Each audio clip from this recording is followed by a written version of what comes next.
மோடி 2 கோடி மக்களுக்கு வேலை வாங்கி கொடுத்தாரா? ஹிந்தி வேணாம் போடா. மருத்துவர் ஐயா ஒரு எதிர்ப்பு தெரிவிச்சிருக்காரு. பீருக்கும் வைனுக்கு அவங்களுக்கெல்லாம் ஸ்விக்கிலையும் ஜொமேட்டோலையும் சப்ளை பண்ணலான்ற அளவுக்கு. இப்போ சிபிஐ என்கொயரி கொடுத்தா மட்டும் இங்கே என்ன நடந்துரும்? 10 லட்சம் ரூபாய் கொடுத்துட்டாங்க, வாய் அழைச்சாச்சு. மின்சார உயர்வுன்னு நீங்கள் டக்குன்னு அப்படி சொல்லிட முடியாதுல்ல. மக்கள் கொந்தளிச்சிட மாட்டாங்களா? மின்சார சீரமைப்பு இரும்பு கரம் கொண்டு அடக்கினாலே ஒழிய இந்த நிலை அந்த இரும்பு கரத்தை 4-5 வருஷமாவே காயிலங்கரில் போட்டு வித்துட்டதா சொல்றாங்க. எத்தனை காலத்துக்கு இந்த மாதிரி மாற்றி பேசி வாழ்க்கை மக்கள்.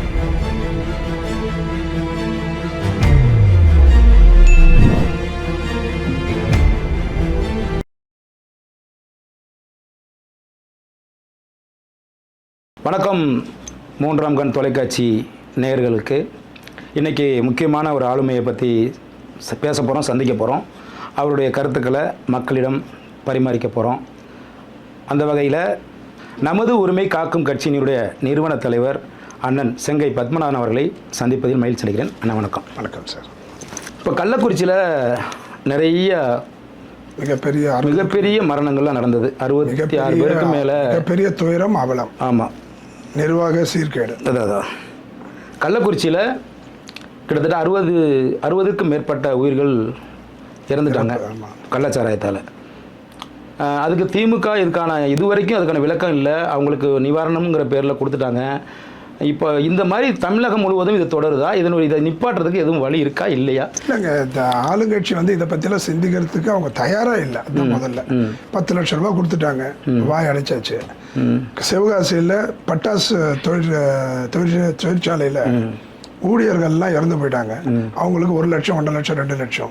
குடிச்சிட்டு பாட்டில் கொடுத்தா 10 ரூபா கொடுக்குறாங்க. குடிச்சுட்டு பாடியை கொடுத்தா 10 லட்சம் கொடுக்குறாங்க. 10 லட்சம் கொடுக்குறாங்க. அந்த 10 லட்சம் கொடுத்து மறைச்சிடுறாங்க. அதனால ஒரு மாற்றம் வர்றாங்க. அதிகாரியை மாற்றம் பண்றதுனால, ஒரு கலெக்டரை மாத்துறதுனாலயோ, ஒரு எஸ்பியை மாத்துறதுனாலயோ ஒன்றும் நடக்க போறதில்ல. போலீஸ் ஸ்டேஷன் பின்னாடி விற்கிறாங்க, கோர்ட்டுக்கு பின்னாடி விற்கிறாங்க, பஸ் ஸ்டாண்டுக்கு பக்கத்தில் விற்கிறாங்க. அங்கே விற்கிற பூக்கடைக்காரமாக தெரியுது சரக்கு எங்கே விற்குதுன்னு. ஆனால் காவலர்களுக்கு தெரியலன்றது எப்படி எடுத்துக்க முடியும்? இது ஒரு சிபிஐ என்கொயரி கேட்டிருக்கோம். இது வரைக்கும் சிபிஐ வைக்கல. சிபிசிஐடி என்ன பண்ணுவாங்க? இவங்க கட்சிகளில் காப்பாற்றக்கூடிய ஒரு மனநிலையில் தான் இருப்பாங்க. இப்போ சிபிஐ என்கொயரி கொடுத்தா மட்டும் இங்கே என்ன நடந்துரும்? சிபிஐ கொடுத்தாச்சுன்னா ஓரளவுக்கு கண்ணு கட்டதுக்கு அப்புறம் சூரிய நமஸ்காரம் ஆளை இல்லாத ஊருக்கு எலிபம்பு சக்கரன்ற மாதிரி சிபிஐ ஒரு ஃபேர் இன்வெஸ்டிகேஷன் இருப்பதற்கு வாய்ப்பு. ஏன்னா அவங்க திமுக காரங்களை ஈடுபட்டிருக்காங்கன்னு சொல்லிட்டு, அவங்க ஆட்சியாளர்னு சொல்லிட்டு சிபிஐ விட்டு கொடுக்காது. ஆனால் இவங்க சிபிசிஐடி விட்டு கொடுக்கறதுக்கு வாய்ப்பு இருக்கும். இவங்க குற்றவாளிகள்லாம் தொலை போவாங்க. எப்படின்னா, பாலாஜி பாருங்க, 57 முறையோ 54 முறையோ அரை சதம் அடிச்சிட்டாரு. Fail rejection. அவ்வளோ மெனக்கேடுறாங்க அவரை காப்பாற்று. அவரு கோர்ட்டு விடுவிக்கிட்டோம், அதுக்கப்புறம் உங்க கட்சியில சேர்த்துக்கோங்க. அதே மற்ற ஊழலுக்கு அடிப்படை இல்லாத ஒரு கட்சி, விருப்பம் இல்லாத கட்சியா இருந்தா அவரை நீக்கி வச்சிருக்கோம். சட்டம் தன் கடமையை செஞ்சு. ஏன் அவருக்கு இன்னும் அந்த சட்டமன்ற பொறுப்புல இருந்து கூட எடுக்கல? அமைச்சர் பொறுப்புல இருந்து கூட உலகம் முழுக்க அழுத்தத்தின் காரணமாக அவருக்கு அந்த அமைச்சர் பதவி எடுத்தாங்க. இல்லைன்னா இன்னைக்கு அவருக்கு அமைச்சர் சம்பளம் போவோம், அமைச்சர் கோட்டை, அமைச்சருக்கு தர வேண்டிய அத்தனை அங்கீகாரமும் அவர் கிடைச்சிருக்கோம். மாதிரி இரும்பு கரம் கொண்டு அடக்கினாலே ஒழிய இந்த நிலை மாறி. அந்த இரும்பு கருத்தை 4-5 வருஷமாவே காயிலங்கரில் போட்டு வித்துட்டதா சொல்றாங்க. உண்மைதான், அப்படின்னு கூட நீங்க எடுத்துக்கலாம். அப்படித்தானே சொல்ல வேண்டியது. எப்படி சொல்றேன்னா, இப்போ இரும்பு கடையில் கிடக்காம இப்போ மருத்துவர் ஐயா ஒரு எதிர்ப்பு தெரிவிச்சிருக்காரு. பீருக்கும் வைனுக்கு லோ ஆல்கஹாலிக் பர்சன்டேஜ் இருக்கிறதுக்கு அவங்களுக்கெல்லாம் ஸ்விக்கிலையும் ஜொமேட்டோலையும் சப்ளை பண்ணலான்ற அளவுக்கு ஒரு 2-3 மாநிலத்தில் எங்கேயோ பண்றாங்களா, அதே மாதிரி பண்ணணும். நல்ல சர்வீஸ் தானே இது? ஒரு நல்ல முன்னுதாரணம் தானே மக்கள். நல்ல முன்னுதாரணம் தான். இப்போ பொதுவாக ஃபேமிலியில் கஞ்சா வித்தா இன்னும் பல கோடி இல்ல 40,000 தான் வருது. இப்போ என்னன்னா, இப்போ ஒரு ஸ்விக்கியில் இப்போ ஒரு ஃபேமிலியோட ஆர்டர் போடுறாங்கன்னா, வீட்டில் பொண்டாட்டிக்கிட்ட, அம்மா உனக்கு என்ன டிஃபன் வேணும், எனக்கு தோசை, பையனை உனக்கு என்னடா வேணும், பொண்ணுக்கிட்ட கேட்பாங்க, இவருக்கு என்ன வேணுமோ ஆர்டர் போடுவாங்க, ஃபேமிலியோட வந்துடும். இப்போ அப்படியே மாற்றிக்க வேண்டியதான். உனக்கு என்னம்மா சரக்கு வேணும், பொண்ணுக்கிட்ட உனக்கு நீ என்னம்மா குடிப்பா, பீரா, உனக்கு நின் பீரா, உனக்கு என்னடா வேணும், அப்பா எனக்கு ஒயின், பொண்டாட்டிக்கு ஒரு சரக்கு, இவனுக்கு ஒரு சரக்கு போட்டு குடும்பத்தோட குடிச்சு குதூகலமா இருக்க வேண்டியதானே? இந்த ஒரு நல்ல ஆட்சி தானே நடக்குது. இந்த அளவுக்கு சமுதாய சீர்கேடுக்கு நம்ம வழிவகுக்கலாமா? அது ஓட்டு போட்டவங்கள சிந்திக்கணும். மாநில உரிமை, மக்கள் உரிமை பேசி. அண்ணா, நீங்க அப்பையிலிருந்தே ஒரு போராளி தான், எனக்கு தெரியும். நீங்கள் ஏதோ ஒரு விஷயம் மக்களுக்கு செய்யணும்னு இன்னைக்கு வரைக்கும் நீங்கள் கஷ்டப்படுறீங்க, அதுவும் நானும் பார்த்துருக்கேன். அப்படி இருக்கும்போது ஓட்டு போட்டவன் தானே இந்த தண்டனை அனுபவிச்சுக்கிட்டு இருக்கணும். இல்லை அவனுக்கு சிந்தனை வேணாம். ஒரு விழிப்புணர்வு நம்ம கொண்டு வரணும். அதுக்கு தான் நம்ம முயற்சி செய்கிறோம். அது 50 ஆகட்டும் 100 ஆண்டு ஆகட்டும் எப்படியோ ஆகட்டும் விடிவு பிறந்தா போதும். இல்லை குறிப்பா எங்கள் அண்ணன் செங்கை பத்மநாதன் வர்றதுக்கு முன்னாடி வள்ளலார் வாழ்ந்த காலத்திலேயே இந்த விழிப்புணர்வை கொண்டு வந்தார். அவர் என்ன சொல்றாரு, ஜாதியும் மதமும் சமயமும் பொய்யன்னு ஆதியில் உணர்த்தி அற்புதம் சொல்றாரு. இங்கே சாதி பொய், சமயம் பொய், மதம் பொய்ன்னு அவர் சொல்றாரு. உண்மை. நாத்திகன் பேசுவனின் நாக்கு நாரிய புண்ணாக்குங்கிறார். கடவுள் இல்லை என்று எவன் சொல்கிறானோ அவனுடைய நாக்கு முடங்கி போயிடும், முடை நாக்கு. நாத்திகம் பேசுவன் நாக்கு முடை நாக்கு, நாத்திகன் பேசுவன் நாக்கு நாரிய புண்ணாக்கு. எப்படி ஆயிரும்னா அந்த புண்ணு நாக்கு பூரா புண்ணு வந்து நார்மா பக்கத்தில் வராத அளவுக்கு கடவுள் இல்லை என்று சொல்லுவனுக்கு. அப்படிலாம் சொல்லிட்டு போனவங்களே மதிக்காம இன்னைக்கு கடவுள் இல்லைன்னு சொல்லி தானே ஜெயிச்சிருக்காங்க. இல்ல கடவுள் இல்லை என்று சொல்லி ஜெயிக்கல, அவங்க 5 வார்த்தை சொல்றாங்க. மோடி 2 கோடி மக்களுக்கு வேலை வாங்கி கொடுத்தாரா, ஹிந்தி வேணாம் போடா, நீட்டு பரீட்சைக்கு விலக்கு வாங்குவோம், முதல்ல ஒரு கையெழுத்து போட்டா முடிஞ்சிருவாங்க, அப்புறம் 50 லட்சம் கையெழுத்து வாங்கினாங்க, இப்போ அதை விதிவிலக்கு கொண்டு வருவோம். என்னடா ஒரு சூட்சமம் இருக்குன்றாங்க, ஒரு ரகசியம் இருக்குன்றாங்க. என்னடா ராகுல் காந்தி ஆட்சிக்கு வந்தா நாங்கள் எடுத்துருவோம், அவர் என்னைக்கு ஆட்சிக்கு வர்றது, அவர் என்னைக்கு நீட்டு எடுக்கிறது. தயவு செய்து அந்த பொய் பித்தலாட்டத்தெல்லாம் பண்ணாம நீட்டுக்கு தேவையான பயிற்சியை கொடுத்து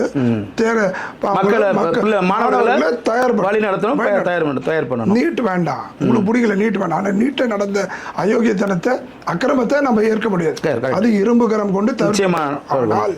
மத்திய அரசால் எந்த அரசோ இன்னைக்கு உங்களுக்கு மோடியை பிடிக்கல அப்படின்னா அவர் என்றும் சிரஞ்சீவியா 100 ஆண்டுக்கு அப்புறம் ஒரு வரும்போது எதிர்கட்சி ஆளுங்கட்சியும் ஆளுங்கட்சி எதிர்கட்சி மாறும். அப்ப வரும்போது ஆளுங்கட்சி மத்திய அரசால் நடத்தப்படுகின்ற ஒரு நுழைவுத் தேர்வு இருந்தாலே ஒழிய மாநில அரசு மட்டும் கையில கொடுத்துட்டீங்கன்னா முடிஞ்சு போச்சு. எம்எல்ஏ பையனும் அதிகாரி பையனும் தொழிலதிபர் பசங்க தான் டாக்டர் காலேஜ்ல இருப்பாங்க. மருத்துவம் முடிச்சுட்டு அவன் நடிக்க போயிடுவான், இவன் அரசியலுக்கு வந்துடுவான், அவன் தொழில் பண்ண போயிடுவான். மக்கள் வந்து நடுத்தருல டாக்டர் இல்லாம சாக வேண்டியதுதான். அதனால இன்னைக்கு நீட் ஒரு நுழைவுத் தேர்வு இருக்கிறதுனால வருகின்ற மருத்துவர்கள் அவன் அரசியல்வாதி பையனா இருந்தாலும் தொழிலதிபர் பையனா இருந்தாலும் செருப்பு யாரா இருந்தாலும் படித்தவர்கள் தான் இப்ப உள்ள வரும். செல்வந்தனா இருந்தா கூட படித்த உள்ளவர். நுழைவுத் தேர்வு ஜெயிலாம் இருக்குல்ல, இதுல ஒரு அரசியல் பண்ணிட்டு இருக்காங்க. இது பாருங்க, மின்சாரம் பாருங்க, எப்பேற்பட்ட உயர்வு. நினைச்சாவே நெஞ்சு வெடிக்கும். மின்சார உயர்வுன்னு நீங்க டக்குன்னு அப்படி சொல்லிட முடியாதுல்ல, மக்கள் வந்து கொந்தளிச்சிட மாட்டாங்களா? மின்சார சீரமைப்பு எத்தனை காலத்துக்கு இந்த மாதிரி மாத்தி பேசி வாழ்க்கை அப்படித்தானே எல்லாத்துக்குமே சார். இது திராவிட ஆட்சி, இது திராவிட ஆட்சி தான்.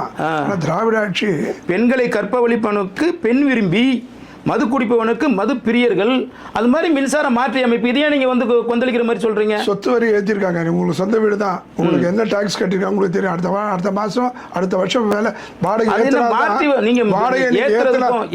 நீங்க ஏத்தினாதான் உங்களுக்கு வரியை கட்ட முடியும். சரி ரைட்டு, நீங்க வந்து ஏத்துனன்னு சொன்னா தானே மக்களுக்கு வந்து அந்த உணர்வு வரும், ஏத்திட்டாங்கன்னு. மாற்றி அமைப்புனா வராதுல்ல. இது கரெக்டா? வார்த்தை ஜாலத்திலேயே எத்தனை காலம் வாழ்வீங்க. உங்களுக்கு 40 கொடுத்துருக்காங்க, அடுத்த வாட்டி 234 கொடுக்க போறாங்க. ஏன்னா உங்களுக்கு அந்த சாமர்த்தியம் இருக்கு, அந்த சூட்சம் இருக்கு, அந்த சூழ்ச்சி இருக்கு. கண்டிப்பா நீங்க தான் வர போறீங்க. ஒரே ஒரு மந்திர சொல், மோடியை திட்டுவீங்க. மோடி ஆளுவதனால் பாரதிய ஜனதா கட்சிக்கு பிஜேபிக்கு அனுகூலமா இருக்கோ இல்லையோ, பெரிய சந்தோஷம் இருக்கோ இல்லையோ, திமுக 2 தலைவர்களுக்கு உதயநிதிக்கும் ஸ்டாலினுக்கும் மிகுந்த மரியாதை. அவங்க காங்கிரஸ் ஆட்சிக்கு வரணும். அப்படி திட்டலைன்னா பிஜேபி உள்ள வந்துரும்ல. இல்ல காங்கிரஸ் தான் ஜெயிக்கணும்னு பிரச்சாரம் பண்ணுவாங்க. உள்ள போய் என்ன விரும்புவாங்க, மோடி தான் வரும். மோடி இருக்கும் வரை இவர்களுடைய ஆட்சி 100க்கு 100 தான். 40க்கு 40, 234. அவர் அங்க கவுந்துடுச்சுன்னா அதிமுக 65, 75 மாதிரி இவங்களுக்கு இறக்கிடும். அதனால மோடி எதிர்ப்பை மட்டுமே மனதில் கொண்டு இல்லைன்னா இப்ப இப்படி எதிர்ப்பால இருந்தா நம்ம தமிழகத்துக்கு வரக்கூடிய திட்டங்கள்லாம் வராம போயிடாது. ஏற்கனவே 10 வருஷம் வரல, இன்னும் 5 வருஷம் வரல. மக்கள் அதை பத்தி சிந்திக்கிறது இல்லையே. தமிழுக்கு சொற்ப பணம், சமஸ்கிருதம் அதிக பணம்னு சொல்றாங்க. உங்களுக்கு ஜரம் வந்திருக்கு, ஒரு 100 ரூபாய் கொடுத்துட்டு வந்துட போறீங்க டாக்டர் கிட்ட. ஒரு 500 ரூபாய், எனக்கு கேன்சர் 5 லட்சம் ரூபாய் கொடுக்கணும், 10 லட்சம் ரூபாய் கொடுக்கணும் ஆபரேஷன் தியேட்டருக்கு. அப்படி இருக்கும்போது எனக்கு தாசி. அது அழியும் இடத்துல இருக்கிற ஒரு சமஸ்கிருதம். நம்ம மொழிக்கு கேட்கணும், நம்ம மொழிக்கு தாங்கன்னு சொல்லலாம். ஆனா அந்த மொழிக்கு மொழிக்கு ஏன் கொடுக்குறன்றது தவறான. நம்மளுக்கு 12 கோடி மக்கள் இருக்காங்க. தமிழை வளர்க்க, தமிழ் வந்து மூத்த கொடி. ஆமா, உலகம் முழுவதும் இருக்கு. உலகம் முழுவதும் அது மூத்த மொழி. அதை காப்பாத்துறதுக்கு நீங்க என்ன எத்தனை வருஷம் இருப்பீங்க? இன்னொரு 50 வருஷம் இருப்பீங்க, 110 வருஷம், 105 வருஷம். அழுகும் தேகத்தை கொண்டு நீங்களா போய் தமிழை காப்பாற்ற போறீங்க. தமிழை பரப்புகின்றேன்னு சொல்லுங்க, நான் ஏற்கிறேன். அதெல்லாம் நம்ம சேர்ந்து பிழை இல்லாமல் செய்வோம். அதுல இப்பெல்லாம் இங்கிலீஷ், தமிழே இங்கிலீஷ் ஆயிடுச்சு. அந்த மாதிரி ஒரு மொழியை கத்துக்கிறதுனால தாய்மொழி அழியாதுங்க. என்னுடைய தாய் என்ன 1000 தாய் வளர்த்தாலும், என்ன 1000 தாய் மாதிரி வருமானதுல பெற்ற தாயை மறக்க முடியாது. அதனால இனம், மொழி, கலாச்சாரம், ஜாதி, மத பிரிவினையற்று ஒரு தாய் வயிற்று பிள்ளை. நீங்க ஒரு இது சர்ச்சுக்கு போங்க, அவங்க மசூதிக்கு போட்டோம், இவங்க ஒரு கோயிலுக்கு போடுறாங்க. வெளியில வந்து ஒரு தாய் மக்களா வாழ்ந்துட்டு போவோம். அதை விட்டுட்டு பிரிவினை பேசுதுன்னு, அதாவது 420 பகல்குடி இருக்கு பாருங்க, பிரிவினை பேசி என்னாச்சு? அவரு தமிழர், அதே டவுட். அவங்க அப்பா அம்மால ஒருத்தருக்கு தமிழ், ஒருத்தர் மலையாளி, ஒருத்தர் கிறிஸ்டியன், மனைவி தெலுங்கு. தமிழ் தேசியத்தெல்லாம் நீங்க பேசாதீங்க, அதெல்லாம் கரெக்டா தானே போயிட்டு இருக்கு சீமான் கட்சியை பொறுத்த வரைக்கும். தமிழ் தேசியம் எங்க போச்சு? 5% தமிழ் தேசியம். நீங்க அடுத்து 26ல பாருங்க, 26ல டெவலப் ஆகும்ல. ஒண்ணேதான் உங்க தமிழ் தேசிய லட்சத்தை நான் சொல்லிடுறேன். உங்களுக்கு ஒரு உங்க மகனாலும் இங்க உலக அளவுல உள்ள தமிழர்கள் மனம் புண்படி பேசாதீங்க. ஒண்ணுமே இல்ல. சீமானை விட்டா இங்க தமிழ் தேசத்துக்கு நாதி இல்லனே. 12 கோடி மக்களுடைய பிரதிநிதி அவர்தான். உங்களுக்கு வேணா குடும்பத்துக்கு தலைவனா. இப்ப அவர் பேட்டியில ஒரு ஆடியோ ஒன்னு லீக் ஆச்சு, போட்டிருந்தாங்க, இந்த யூடியூப் ப்ரோடக்ட்ஸ்ல போட்டிருந்தாங்க. என்னங்க மொத்த இந்த கவர்மெண்ட் ரன் பண்றது நாங்க தானே சொல்றாரு. ஆமா, அப்படிதான் இருக்கு காலம். அது என்ன அதிர்ச்சியா இருக்கு. அதோட உண்மை தன்மையை பார்க்கணும். தன்னுடைய மகனை போய் கான்வென்ட் ஸ்கூல், இன்டர்நேஷனல் ஸ்கூல்ல போட்டிருக்காங்க. அவங்க மனைவி எவ்வளவு தெளிவு பாருங்க. இந்த நம்பினா உருப்படாது, நாடு உருப்படாது, இளைஞர் உருப்படாது, புள்ளையே உருப்படாதுன்னு சொல்லிட்டு எடுத்து எங்க போட்டாங்க? இன்டர்நேஷனல் ஸ்கூல்ல போட்டுட்டு தமிழை வீட்டுல சொல்லி கொடுக்குறாங்க. கேட்ட தமிழ் வழி கல்வி இல்ல. மத்த பசங்க ஆடு மேய்க்கணும், மாடு மேய்க்கணும், இல்லைன்னா ஊர் சுத்தணும், கைடா போடுவார், 1 லட்சம் கொடுப்பாரு. அவங்களுக்கே 1 லட்சம் கொடுத்து IAS IPS எவ்வளவு கொடுப்பாரு தெரியல. விஞ்ஞானம் வந்து அதிவேக ஜெட் வேகத்துல போயிட்டு இருக்கு. மொபைல்ல இருந்து பருவமழையை பார்த்து, பருவநிலையை பார்த்து, இன்னைக்கு தண்ணி பாசனம் போற அளவுக்கு வந்துச்சு. ஆனா இந்த பகல்குடி என்ன பண்ணுது? குடிக்குது. அது வந்து மைக்ல பேசுது, மைக்க முடிச்சோன்னு குடிக்குது. அதை விட ஒரு இன்னைக்கு வந்திருக்கு ஒரு செய்தி. இன்னைக்கு அவருடைய தம்பிக்கு ஏத்த, அண்ணனுக்கு ஏத்த தம்பி ஒரு பொண்ணை காதலிச்சு கர்ப்பம் ஆகிட்டு வாழ்க்கை கொடுக்க மறுத்துட்டு, அதை வந்து அந்த பொண்ணு கேட்கறா, எனக்கு வாழ்க்கை கொடுனா பொறுமையா இருந்தேன். எத்தனை காலத்துக்கு பொறுமையா இருக்க முடியும்? இரு பார்க்கலாம். இல்லைன்னா ஒரே என்னதுக்குன்னா, அந்த நாம் தமிழர் கட்சி ஆட்சி வந்த உடனே சீமான் தலைமையில கூட கல்யாணம் பண்ணி வைக்கலாங்கிறதுக்காக சொல்லி நல்ல உண்மையான நல்ல சிந்தனை தான். அது அவரு கேட்கிறா, அந்த பொண்ணு கேட்கறான், பாதிக்கப்பட்ட அந்த கர்ப்பிணி பெண் கேட்கறான், அண்ணன் கிட்ட சொல்லிட்டீங்களா? அண்ணன் என்ன சொல்றாருன்னா, ஒரு தலைவன் என்ன சொல்லணும்? ஏற்கனவே பல பெண்களை காலி பண்ணி விஜயலட்சுமி நடுத்தருக்கு வந்து போராடிட்டு இருக்கு. உங்க தமிழ் தேசியத்தை எடுத்து போய் அடமான வச்சு எங்க போலீஸ் ஸ்டேஷன் சொல்லுவாங்கல்ல, காங்கிரஸை விட்டு திமுக விலகி நின்றால் தமிழ் தேசியம் நான் ஆதரவு தருகின்றேன்னு சொல்லி எந்த திராவிட மாதல முழு மூச்சை எதிர்த்தீங்களோ எது போய் அடங்கி வச்சுக்க. கைதுக்கு பயந்து சிசுகோலா கேஸ். இங்க வந்து என்ன ஆயிடுச்சு? ஒரு ஆலோசனை எப்படி கொடுக்கணும்? இவன் ஆலோசனை என்ன கொடுக்கணும்? பேசி கல்யாணத்தை பண்ணி வச்சிடணும். கை தொட்ட கர்ப்பமாச்சு, அப்பாவாயிட்ட கல்யாணம் பண்ண சொல்லணும். இவரெல்லாம் சொல்றாரு, உன்னை பத்தி Facebookல அந்த செய்தி வந்துருச்சு, அதனால அவங்களுக்கு செட் ஆகலாம் பாரு. இதான் ஒரு தலைமை. அவரு இன்னொரு தம்பி இருக்காரு, சாட்டை துரை அவர் வந்து போராளி. துரைமுருகன் அவர் வந்து மிகப்பெரிய கலப்போராளி, பெரிய போராளி, நாம் தமிழர்களுடைய மிகப்பெரிய தூண். அவரு 3 தடவை வேலைக்கு வச்சாரு. ஃபுல்லா இன்னைக்கு யூடியூப்ல வேர்ல்டு வைடு அவர் தான் ட்ரெண்டிங்கா இருக்காரு. தன்னுடைய வாழ்க்கையில தன்னுடைய துணைவியார் ஒரு நண்பனுடைய மனைவி சார். அவங்க விதவையா இருந்தா கூட வளர்த்த ஆடை வெட்டி சாப்பிடறதுக்கு தயங்குவோம், வெளியாட சாப்பிடுவோம். நம்ம வீட்டு ஆடு கோழியை யோசிப்போம். அந்த மாதிரி இருக்கிற ஒரு மனிதாபிமானம் இல்லாம ஒரு தன்னுடைய இவருடைய மாமனார் பேரும் காளிமுத்து, அவருடைய மாமனார் பேரும் காளிமுத்து. மேட்ச் ஆகுது. அவங்க ஜாதகம் அப்படிதான் பாத்துக்கணும். அவங்க அவர் பேர் என்னங்க, துரைமுருகனுடைய மாமனார் வந்து முத்துக்குமரன் இறந்துடுறாரு. இறந்த உடனே 10 மணிக்கு 12 மணிக்கு 1 மணிக்கும் அந்த விதவை பெண்ணுக்கு சீமானிட்டு போன் வருமா. அதை மாமனார் பார்த்துட்டு எந்த அளவுக்கு கீழ்த்தரமான தரமற்ற ஒரு தலைமை பாருங்க. இவர் போன் வருமா, போன் வந்த உடனே இதெல்லாம் பார்த்திருக்காரு அந்த பொண்ணுக்கு சீமான் பேசுவாரு. அதை உடனே அவர் கேட்டுட்டு 50 வயசு ஆயிடுச்சு, கல்யாணம் கூட சீரா ஒரு காலத்துல பண்ணிக்க துப்பில்ல. இந்த பொண்ணு கூட கல்யாணம் நடந்திருக்காது. அவங்க உறவினர்கள் எல்லாம் பிரஷர் பண்ணதுனால கல்யாணம் பண்ணி அதே ஏமாத்தி இருப்பாரு. அப்புறம் என்ன ஆச்சு, இவர் அவர் அந்த காளிமுத்துன்றவர் சரி வயசுல சின்ன பையனா இருக்கானே இவனு கொடுத்துருவோம் சொல்லி இவர் கொடுத்துருக்காரு. இல்லைன்னா சீமான் தான் கொடுத்துருக்காரு. சீமான் தான் எடுத்து தட்டி எடுத்துட்டு போய் பறிச்சுட்டு இருப்பாரு. ஒரு ஹைவேஸ்ல அவருக்கு ஒரு பொதுச்ச இடம் இருக்கு. இன்னைக்கு அந்த பொதுச்ச இடத்தையும் காலி பண்ணாரு துரைமுருகன். இவரு தமிழ் தேசியவாதி. அவரு என்னடான்னா அடகு வைக்கிறாரு திராவிட மாடல் கிட்ட. இவங்க எல்லாம் பையனுக்கு தமிழ் வழி கல்வியே இல்லைன்னு சொல்றாங்க. அதனால மக்களுக்கு ஒரு உங்களுடைய சேனல் வாயிலாக நன்றியை தெரிவிக்கிறாங்க. வாக்காளர் பெருமக்கள் யாரு கள்ளக்குறிச்சின்ற விக்கிரவாண்டி வாக்காளர் பெருமக்கள் மிகப்பெரிய அளவுல அவரை புறக்கணிச்சிருக்காங்க. அவர்களுக்கு வாழ்த்துக்கள், பாராட்டுக்கள், என்னுடைய மனம் நிறைந்த நன்றிகளையும் தெரியும். இப்போ நீங்கள் அப்படி புறக்கணிச்சிருந்தாங்கன்னா கூட இப்போ அடுத்து தமிழ் தேசியத்துக்கு இவரை விட்டா பெரிய தலைவர் யாருமே இல்லாத மாதிரி ஒரு வெற்றிடம் இருக்காதா தமிழ்? தமிழ் தேசியவாதியே இல்லை சார், போலி தமிழ் தேசியவாதி. ஏன்னா அவர் என்ன சொல்றாருன்னா, என் பிள்ளைய வந்து நான் ஆங்கில வழி கல்வியில் நான் படிக்க வச்சிருந்தா கூட நான் வந்து ஆட்சிக்கு வந்த உடனே 5000 ஏக்கர்ல என் மயன் தான் உழுவான்றாரு. அவர் தெலுங்கு பையன். முதல்ல அவர் வந்து தமிழ்நாட்டில் வசிக்கிறதுக்கே தகுதியா இல்லையான்றது அவர் தானே சொல்லணும். அவர் சொன்னாதான் நம்ம எல்லாம் வசிக்கணும். நீங்க ஒரு நாள் கண்ண மூடி நீங்க சீமாவுடைய பேச்சை கேளுங்க. அவர் சொல்ற விஷயம் பாத்தீங்கன்னா கிட்டத்தட்ட 10000 ஏக்கரை திராட்சை அப்படியே கொத்தா வரும். நேரம் என் வண்டி வரும், இறக்குவோம், ஒயின் தயாரிக்கிறது ஒயின் போடுவோம், மீதி வந்து மாட்டுக்கு போடுவோம். அப்படியே கப்பல் அனுப்புவோம். கப்பல்ல 2 கூர்க்கா வச்சு அனுப்புவோம், 2 துப்பாக்கி. வேற லெவல்ல இருக்கு. அது அவங்க இலங்கையில இருந்து ராணுவம் வரும். அவன் மிசைல் வச்சிருப்பான். நாங்க துப்பாக்கியில உன சுட்டு அவனை காலி பண்ணுவோம். அப்புறம் அங்க இருக்க மீன் எல்லாம் வாங்கி வருவோம். நாங்களே விற்போம். நாங்க சம்பளம் நெய்தல் படையினு வச்சிருப்போம். அது படிக்காதவனுக்கு பூரா வேலை கொடுப்போம். படிக்கவே உங்களுக்கு தான் உங்க ஆட்சி தான் படிப்பே தேவையில்லைங்கிறாரு. ஸ்கூல்லே மூட்டுவார். காமராஜர் ஆடு மாடு மேய்ச்சோன்ட்டு வந்து ஸ்கூல்ல படிக்க வச்சாரு. இவர் ஆடு மாடு மேய்க்கிறது திருப்பி அமைச்சார். எல்லாம் ஒரு மனநோயாளி. முதல்ல நாங்க மனநோயாளி ஏதோ பேசிட்டு இருக்காரு, அதை புரியாது. தமிழ்நாட்டுக்கு ஆட்சி மொழி தமிழ் இல்லைன்னு சொல்ற ஒரு மிகப்பெரிய ஞான சூன்யம்.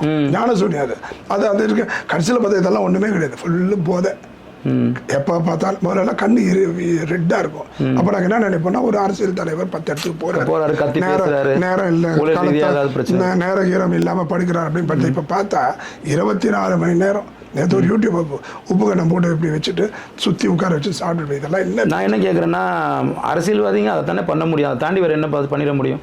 இப்போ நாங்கள் டெய்லி வேலைக்கு போகிறோம், அண்ணன் ஒரு தொழில் சார்ந்து போகிறீங்க, எல்லாரும் ஒரு வேலைக்கு போகிறனால அது தோன்றது இல்லைன்னு வச்சுக்கோங்க. இவங்களுக்கு வேலையே இல்லையே. சினிமா துறையில் உங்களை ஒதுக்கிட்டாங்க, எடுத்துக்க மாட்டாங்க. அப்போ வேற அது இந்த மாதிரி ஒரு போலியை அவங்க கத்திக்கிட்டோம். அவங்களுக்கு இதுதான் தொழில், இதுதான் வாழ்க்கை. அரசியலை விட்டால் பழப்பு கிடையாது. 3 லட்சம் ரூபாய் வாடகை. அதில் உலகம் ஃபுல்லு பசங்க அங்கங்கே வேலை, ஒரு நாள் வேலை. அந்த வீட்டை வந்து பார்த்து கொடுத்ததே தமிழச்சி தங்கப்பாண்டியன் தான் சொல்கிறாங்க அப்படின்னு சொல்கிறாரு. அந்த மாதிரி இருக்கு. வெளியில சண்டை போடுறாங்க, உள்ள கொடுக்குறாங்க. நான் என்ன பண்றேன்? அது இல்லாம ஒரு டிஜிபியினுடைய மாற்றத்துக்கு, இடமாற்றத்துக்கு பேச சூர்யா அவங்க வெளியில விட்டாரு. அவர் பேர் கேப்டன் பேரு. அந்த பெண்ணின் கூட பார்க்காம அவ்வளவு அசிங்கமா பேசுறாங்க. இவர் ஒரு டிஜிபின்னு கூட இல்லாம அவகிட்ட சொன்னேன், இவகிட்ட சொன்னேன். நாடு எந்த எடப்பாடியா திமுக வந்து அரசாங்கம் தான் இடைமாற்றத்துக்கு காரணமா இருக்குன்னு நினைச்சேன். துக்ளக் ஆட்சி மாதிரி போயிட்டு இருக்கு. அதிகபட்ச டிரான்ஸ்பர் வந்து தமிழகத்துல பண்ணது ஜெயலலிதா ஆட்சி. எந்த அதிகாரிகளுக்கு எந்த ஃபைல் வருது, நாளை காலையில் ஏஞ்சா எந்த மந்திரிக்கும் அது பொருந்தும். அப்பேற்பட்ட நிலை மாதிரி அந்த ரெக்கார்டு இவர் ரெக்கார்ட் பண்ணிட்டாரு. தண்டுல்கர் ரெக்கார்டு சேவாகும், அவர் கோலியும் கிராஸ் பண்ணி போற மாதிரி இது இவருடைய ரெக்கார்டு. இவர் எப்ப பார்த்தாலும் அரசு மாற்றம், ஐஏஎஸ் மாற்றத்தினால ஐபிஎஸ் மாற்றத்தினால என்ன பிரயோஜனம்? அது ஒண்ணு. அந்த மாற்றத்துக்கும் சீமான் பின்னணி இருப்பது ஏற்கவே முடியாது. சரி, இப்போ அண்ணன் முக்கியமா இன்னைக்கு தமிழ்நாட்டில் பேசக்கூடிய ஒரு விஷயம், அந்த வீராணம் ஏரியில், அந்த ஏரியை சுற்றி இருக்கக்கூடிய 40,000 ஏக்கர் நிலங்கள் வறட்சியை நோக்கி போய்கிட்டு இருக்குதுங்கிறாங்க. இப்போ சென்னை குடிநீருக்கு வீராணத்திலிருந்து தான் வரணுமா, இல்லை மாற்று ஏற்பாடுகள் பண்ண முடியுமா? 40 ஆண்டுகளுக்கு முன்பு, 50 ஆண்டுகளுக்கு முன்பு நீங்கள் வீராணத்தை பற்றி பேசுனீங்க. அந்த வீராணம் பழைப்பு கொண்டு வந்தீங்க. எம்ஜிஆர் வந்து அதை தடை பண்ணாரு. அப்புறம் போஃபர்ஸ் ஊழல் பண்ணும்போது வீரானந்த ஞாபகம் சொல்லி விமர்சனம்லாம் இருந்தது. அந்த காலத்துக்கு அது ஓகே. இப்போ 5 கிலோமீட்டர் 10 கிலோமீட்டர்ல கடல் மாதா இருக்காங்க. அவங்க இருந்து இப்போ சென்னையினுடைய பாதி தண்ணி கடல் நீர் மாற்றம் பண்ணி தான் நம்ம பயன்படுத்திட்டு இருக்கோம். இப்போ இப்போ செம்பரம்பாக்கத்தை ஏரியோ ரெடில்ஸையோ வீராணத்தையோ நம்பி நம்ம இருக்க வேண்டிய அவசியம் இல்லை. இப்போ நம்ம இன்னொரு 3 அலகு 3 பிளாக்ஸை போட்டுட்டோம், ஒரு 5-6 பிளாக்கை போட்டுட்டா சுப்பிரமணிய சாமி பல கருத்து அதில் உளருவாரு. ஆனால் இது சிறந்த கருத்து சொல்றாரு. அதை போட்டுட்டாருன்னா ஒரு சொட்டு தண்ணி கூட நம்மளுக்கு வெளியில தேவை, வெளியில மழையே கூட எதிர்பார்க்க வேண்டாம். மழையே வேண்டாம். உலகத்துல மழை இல்லாத ஒரு இடத்துல தண்ணி இருக்குன்னா கடல் பக்கத்துல இருக்கு. அப்போ அந்த 40,000 விளைநிலங்கள் காப்பாற்றப்படும். 3 போகம் நடக்குங்க. இப்போ ஒரு போகத்துக்கு தண்ணி இல்லை. எதுக்கு அந்த ஏரி அப்படியே விட்டுட்டோம்னா 40,000 விவசாய நிலங்களும் பிழைக்கும், விவசாயிகளுடைய தரம் மேம்படும், அங்க வாழ்வாதாரம் முன்னேறும். இதெல்லாம் தானே சிந்திக்கணும். எதை பத்தியும் சிந்திக்காம அந்த 5 மந்திரம் மோடி கோபேக் மோடி, மோடி எதிர்ப்பிலேயே நீங்க ஜெயிப்பீங்க. நீங்க 50 வருஷம் ஆண்டுக்கோங்க. உங்க ஆட்சியை பத்தி எதிர்ப்பே நாங்க பேசல, எதையோ பண்ணிக்கோங்க. ராமர் ஆண்டாலும் ராவணர் ஆண்டாலும் எதை பற்றி மக்களுக்கு நன்மை நடந்தால் போதும். மாற்றான் தாய்க்கும் தாய்க்கும் இருக்கிற வித்தியாசம், தாய்க்கு தான் பெற்ற பிள்ளை யார் பால் கொடுத்தாலும் போதும். ஆனா மாற்றான் தாய்க்கு தான் கொடுத்தாதான் போதும், மற்றவெல்லாம் கொடுக்கக்கூடாதுன்னு அரசியல் பண்ணி பேசுவாங்க. வெட்டி கொடுத்தாலும் பரவாயில்ல. இந்த மாதிரி தயவு செய்து நீங்க ஜெயிச்சுக்கோங்க மோடி எதிர்ப்புல. ஆனா வீரானந்தத்தை ஒரு சொட்டு தண்ணி கூட இங்க கொண்டு வராது. சரி, இப்ப விவசாயிகளுக்கு பாராமுகமா இருக்கு திமுக. நீங்க அதே மத்தியில ஒரு பிரச்சனை வரும்போது எவ்வளவு பேரு இங்க அமிச்சிங்க, எவ்வளவு பிரச்சனை பண்ணீங்க. 3 சட்டம் விவசாயம் வரும்போது அதே விவசாயம் தான் நீங்க பிரச்சனை பண்றான். நீங்க செவிக்கு சாய்க்கணும் இல்லையா? இப்ப தேசிய அரசியலுக்குலாம் நாங்க போறோம். நாங்க இங்கன்னா யாருக்கும் தெரியாதுல்ல. இங்க நாங்க வந்து செவி சாச்சோம்னா நாங்க இது யாருக்கும் தெரியாது. இப்ப டெல்லி ரேஞ்சில நாங்க போனதானே நாங்க இதே மாதிரி அரசுக்கு தெரியும். இதே மாதிரி சுயநல அரசியலே இருந்தா உங்களை அழகு பாக்குற மக்களை நீங்க பார்க்க வேண்டாம். தலைவன் எவ்வளியோ தொண்டன் அவ்வளி தானே இருப்பாங்க. அப்படி கரெக்டுங்க. மக்கள் வந்து ஓட்டு போட்டிருக்காங்க. நீங்க நியாயத்தை எதிர்பார்த்து காத்திருக்கிறது எந்த வகையில நியாயம்? இல்ல நியாயம். இப்போ நம்ம காங்கிரஸ் ஆட்சி இறங்காத மனமும் அம்மியும் அடிமேல் அடி வைத்தால் அம்மி நகரம் சொல்றாங்க. அம்மி நகரம் இவங்க நகர மாட்டாங்களே. நகரம் ஏன்னா மக்களை பத்தி கொஞ்சமா சிந்திக்கணுங்க. அதுதாங்க அவங்க மக்களை பத்தி சிந்திக்கிறாங்க. என்ன பொறுத்த வரைக்கும் மத்தியில வந்து நீங்க என்னைக்கு நீங்க கொஞ்சம் அனுசரிச்சு போறீங்களோ அன்னைக்கு தாங்க தமிழக 8 கோடி மக்களுக்கு நன்மை நடக்கும். மக்களை பத்தி அவங்க சிந்திக்கிறாங்க. அவங்க மக்களை பத்தி, அவங்க மனைவி குழந்தைங்க சபரீசன் இந்த குடும்பங்களை பத்தி சிந்திக்க தானே செய்யறாங்க. நல்லா வெல் செட்டில்டு மக்களை பத்தி தான் சிந்திக்கிறாங்க. அப்புறம் என்னத்துக்கு மக்களை பத்தி சிந்திக்கணும்? அவங்க மக்கள் நலம் என்று சொன்ன தன் மக்கள் நலம் என்று அதுதான். ஆமா, அப்பவே எம்ஜிஆர் பாடினாரு. தயவு செஞ்சு எம்ஜிஆர் அதிமுக பத்தி ஞாபகம். அதிமுக முன்ன பின்ன இருந்தா கூட அவங்களுக்கு ஒரே குட்டையில் ஒரு மட்டைகள் தான். ஆனா என்ன திமுக பிரச்சனையை பண்ணிட்டு இப்ப என்ன அதுக்குன்னு சண்டைக்கு வருவான். அவங்க கொஞ்சம் அட்ஜஸ்ட் பண்ணிக்குவாங்க, தன்மை இருக்கும், கொஞ்சம் தன்மை. அதே சமயத்துல அதிமுக கொள்கையே மத்திய அரசோட இணக்கமா போறது. ஜெயலலிதா அம்மா கொஞ்சம் அப்படி இப்படி வேறுபட்டா கூட எம்ஜிஆர் காலத்துல இருந்து தொடர்ந்து கொஞ்சம் ஃபைனலா அட்ஜஸ்ட் ஆயிடுவாங்க. மக்களுக்கு கொஞ்சம் வந்துடும். அதே மாதிரி இவங்க வந்து மத்தியில எதிர்ப்போருக்குள்ளே போனா எப்படி வரும்? போகாத ஊருக்கு வழி தேடிட்டு ராகுல் காந்தி என்னைக்கு ஆட்சி பிடிக்கிறது, அவர் என்னைக்கு திட்டத்தை போடுறது. அது தயவு செஞ்சு மக்களுக்கு நான் விடுகின்ற வேண்டுகோள், நமது உரிமை காக்கும் கட்சி சார்பாக மக்களுடைய சிந்தனை மாற்றம் இருக்கணும். மத்தியில இருக்கிறவங்கள கொஞ்சம் அனுசரிச்சு போறவங்க இல்ல மத்திய ஆட்சி சம்பந்தப்பட்ட கட்சிக்கு கூட கொடுக்கலாம். அது பிஜேபியா இருந்தாலும் பரவாயில்ல, அது காங்கிரஸ் இருந்தாலும் பரவாயில்ல. காமராஜர் அவ்வளவு சாதிச்சாரு. அந்த காமராஜர் சாதிச்சதை 50 ஆண்டு காலம் தாங்கி இருக்க அந்த லோடு. அந்த காரணம் ஒற்றை காரணம், அந்த மாநிலம் மத்தியிலையும் அவங்க ஆட்சி, மாநிலத்தை அவங்க ஆட்சி. எது எது யார் யாருக்கு போகணுமோ அதை போய் எடுத்துட்டு வந்தாங்க. இவங்க அதெல்லாம் கிடையாது. எதிர்ப்பு எதிர்ப்பு எதிர்ப்பு, மொழி எதிர்ப்பு, ஹிந்தி எதிர்ப்பு, வடக்கன்னு பேசுறது. இன்னைக்கு அந்த வடக்கன் வரலன்னா ஒரு பில்டிங் கூட கட்ட முடியாது. ஆமா, ஒண்ணுமே பண்ண முடியாது. ஒரு ஒரு ஒரு அவன் பாவம் பானிபூரி வித்து அவன் போயிட்டு இருக்கான். அவனை அவமானப்படுத்தி போன மாசத்துல அவனை போய் ஒருத்தர் அடிச்சே கொண்டுட்டாங்க. ஒரு மக்கள் மத்தியில ஒரு துவேஷத்தை பரப்புறாங்க. இப்போ கர்நாடகாவில் வந்து இப்போ ஒரு சட்டம் ஏற்றுனாங்க. அதாவது என்னுடைய மாநிலத்தில் வரக்கூடிய வேலை வாய்ப்புகள் அனைத்தும், தனியார் வேலை வாய்ப்புகள் அனைத்தும் என் மாநிலத்து மக்களுக்கு தான் அப்படிங்கிற ஒரு சட்டத்தை 100% போன வாரம் ஏற்றுனாங்க. 100% ஒரு ஆள் கூட வெளியாள் கொடுக்கக்கூடாது, என் மாநிலத்தை கன்னடர்களுக்கு தான் கொடுக்கணும் அப்படின்னு சொல்லி ஒரு சட்டத்தை ஏற்றாங்க. அந்த மாதிரி ஒரு உரிமையா ஒரு 50% எனக்கு வேணுங்கிற ஒரு சட்டம் கூட இவங்க ஏற்ற முடியலையே அந்த மக்களுக்காக. அது வந்து அவங்க ஏற்றிட்டாங்க, கன்னடத்துக்கு மேல முக்கியத்துவம் கொடுத்தாங்க, பார்க்க வேண்டாம். அது மிகப்பெரிய ஒரு பிரிவினை சொல்லாயிடும். இல்ல அவங்க வந்து அவர் என்ன சொல்றாரு சீதாராமையா, என்னுடைய கன்னடர்களுக்கு தான் வேலை வாய்ப்பு முன்னுரிமை 100%. இன்னைக்கு 100% ஏத்து சட்டமன்றத்தில் தீர்மானம் நிறைவேற்றிருக்காங்க. ஆனா அதை வந்து நடைமுறைப்படுத்த அது எப்படி நடைமுறைப்படுத்த முடியாம நிக்குதுன்னா தனியார் நிறுவனங்கள் எதிர்ப்பு தெரிவிச்சதுனால நிப்பாட்டி வச்சிருக்காங்க. அதுக்கப்புறம் முதலமைச்சர் என்ன சொல்றாருன்னா, கண்டிப்பா இது வந்து நடைமுறை சாத்தியக்கூறுகளை பார்த்து நாங்கள் கண்டிப்பாக இதில் வந்து வாபஸ் வாங்க மாட்டேங்கிற ஒரு நிலைப்பாடு இருக்காது. சமூக நீதியே தனியார் நிறுவனத்துல பண்ண முடியல. ஏன்னா கோடிக்கணக்கில் அவன் சொத்தையும் அவன் நகையை வச்சு வியாபாரம் பண்றான். இவனை வை நம்ம வேலைக்கு சொன்னோம்னா நஷ்டமாச்சுன்னா யார் பொறுப்பேற்பது? எல்லாம் ஷேர் ஹோல்டர்ஸ். அதனால கொஞ்சம் நிக்குது. அதனால ஒரு எந்த உணர்வு கூட தமிழக அரசுக்கு என்னுடைய மக்களுக்கான வேலையை பத்தி அந்த சிந்தனை வராதது நல்லதுதான். அதை நீங்க வருத்தப்பட வேண்டாம். அப்பதான் இந்திக்கார உள்ள வர முடியும். இல்ல அப்படி கிடையாது. நீங்க தயவு செஞ்சு இந்திக்கார யாரு? நம்ம சகோதரர். ஆமா, நீங்க இந்திக்காரன் அமெரிக்கா நம்ம நாட்டவனுக்கு வேலை, நம்ம நாடு எல்லாமே தமிழனுக்கு வேலை. நம்ம ஒரு சதவீதம் போடுங்க, 80% 70% போடுங்க. அந்த மக்களும் வாழணும். நம்ம அப்படி இப்படி சொல்றீங்க. அப்ப தமிழ்நாட்டில் இருக்கிற தமிழை மட்டும்தான் வாழணும். தெலுங்கு நாட்டில் இருக்கிற, கன்னட நாட்டில், மலையாள நாட்டில் இருக்கிற தமிழெல்லாம் அவங்களுக்கு ஜெட்டி துவச்சு போடணுமா? அப்படித்தானே இருக்கிறாங்க. அப்ப நீங்க பேசுறது அப்படித்தானே இருக்கு. அப்படித்தானே இவங்களும் கொண்டு வராங்க. அப்ப கன்னடர்களுக்கு வேலை வாய்ப்புங்கிறது சரியாப்பா? இங்க சித்தராமையான்றது ஒரு மொழி வெறியர் போன்ற ஒரு போலி அரசியல்வாதி. தயவு செஞ்சு புரிஞ்சுக்கோங்க. அவர் வந்து இவர் கூட இருந்தார், அவரு குமாரசாமி கூட இருந்தார். அப்புறம் தான் அவர் இங்க வந்திருக்காரு. வந்து சீட்டை கொடுத்துட்டு அல்ல குட்டி சவர சாத்தியம் இல்லைங்கிறீங்க. சாத்தியப்படக்கூடாதுன்ற. அப்பதான் இந்தியா போன்ற மற்ற நாடுகளுக்கு வர முடியும். நான் போய் பெங்களூர்ல வாழலாம், நான் போய் ஆந்திரால வாழலாம், நான் போய் கர்நாடகால வாழலாம், கேரளால வாழலாம், ராஜஸ்தான்ல வாழலாம். அந்த உரிமை தாண்ட அப்புறம் பாஸ்போர்ட் கேட்பீங்க, பாஸ்போர்ட் போட சொல்லுவீங்க. தயவு செஞ்சு இந்தியா சுக்குநூறா போயிடும். உக்ரைன் பாருங்க, ரஷ்யா பாருங்க, இன்னைக்கு அடிபட்டு யூரோப்பிய கண்ட்ரிஸ் நாட்டோ வந்து சப்போர்ட் பண்ணிட்டு அந்த மாதிரி நம்ம எப்படா காத்துட்டு இருக்கோம் சைனாக்கு, என்னைக்குடா நம்ம பிரச்சனை பண்ணுவோம். தயவு செஞ்சு எதிர்கால நன்மையை கருதி, எதிர்கால ஒற்றுமையை கருதி. இப்ப மோடி உங்களுக்கு பிடிக்கல வச்சுக்கோங்க, அவர் 500 வருஷமா ஆட போறாரு. அப்ப மன்மோகன் சிங் காலத்துல மாயாவதிக்கு கொடுத்தாங்க, மம்தா பானர்ஜி கொடுத்தாங்க. எடப்பாடியோட ஒரு சிறந்த முதலமைச்சர் சமீப காலில் பார்க்காத அளவுக்கு சிறப்பாக பண்ண. அண்ணாமலை மாதிரி அவரும் ஒரு சிறந்த தலைவர் பண்பு இல்லையோன்றது எனக்கு தோணுது. நீங்க ஒரு கேள்வி கேட்கலாம். அப்போ அரசாங்கம் வந்து இப்ப நீங்க பாருங்க, சந்திரபாபு நாயுடு என்ன கேட்டாலும் கொடுப்பாரு. தயவு செஞ்சு ஒன்று புரிஞ்சுக்கோங்க சார், மாநிலம் அரசு மத்திய அரசு எதிர்த்தா அந்த அரசு எந்த அரசா இருந்தாலும் தோற்கடிக்கப்படணும்.